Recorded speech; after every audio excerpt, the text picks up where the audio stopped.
आखिर सरकार चाहती क्या है?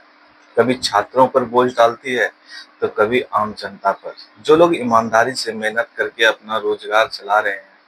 आज मैं किसी राजनीति पार्टी की बात नहीं कर रहा हूँ, मैं उन लाखों छोटे व्यापारियों की बात कर रहा हूँ, जिनकी कमर भारतीय डाक ने नए पार्सल रेट को लाकर तोड़ दी है। आज जो मैं आपको दिखाने जा रहा हूँ, उसे देखने के बाद शायद आप भी सोचने पर मजबूर हो जाएंगे। दोस्तों, मैं भागलपुर में एक छोटी-सी किताब की दुकान चलाता हूँ।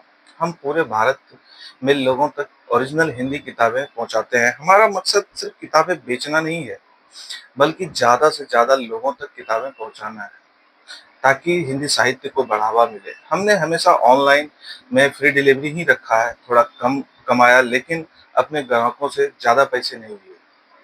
लेकिन 1 अगस्त को मैं हमेशा की तरह पोस्ट ऑफिस पार्सल करने के लिए गया। वहाँ जाकर पता चला कि पार्सल का रेट बहुत ज़्यादा ही बढ़ चुका है। जिस पार्सल को भेजने में करीबन ₹100 लगते थे, उसी पार्सल को अब करीबन ₹400 खर्च बताया जा रहा है।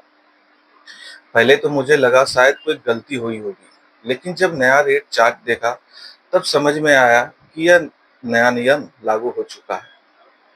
अब आप ही बताइए, एक छोटा दुकानदार अचानक इतना बढ़ा हुआ खर्च कैसे उठाएगा? हम कोई बड़े उद्योगपति तो है नहीं।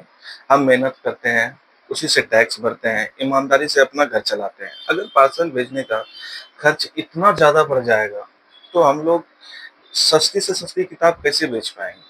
इसका असर सिर्फ हमारी दुकान पे नहीं पड़ेगा, बल्कि उन लाखों लोगों पे पड़ेगा जो ऑनलाइन छोटे कारोबार करते हैं। माननीय प्रधानमंत्री जी, हम आपका सम्मान करते हैं। हम सिर्फ अपनी बात आपके सामने रखना चाहते हैं। अगर आप इस नई पार्सल दरों पर एक बार फिर से विचार करें, तो छोटे व्यापारियों के लिए कुछ राहत हो सकता है। तो लाखों लोगों का कारोबार भी बच सकता है। हम विरोध नहीं करना चाहते हैं, हम हंगामा नहीं करना चाहते हैं, सड़कों पे उतरना नहीं चाहते हैं, हम सिर्फ मेहनत करके अपना रोजगार चलाना चाहते हैं। अगर आपको भी लगता है कि छोटे व्यापारियों की आवाज़ सरकार तक पहुँचनी चाहिए, तो इस वीडियो को ज़्यादा से ज़्यादा शेयर कीजिए। हो सकता है हमारी बात उन तक पहुँचे और इस फैसले पर दोबारा विचार हो। धन्यवाद। जय हिंद।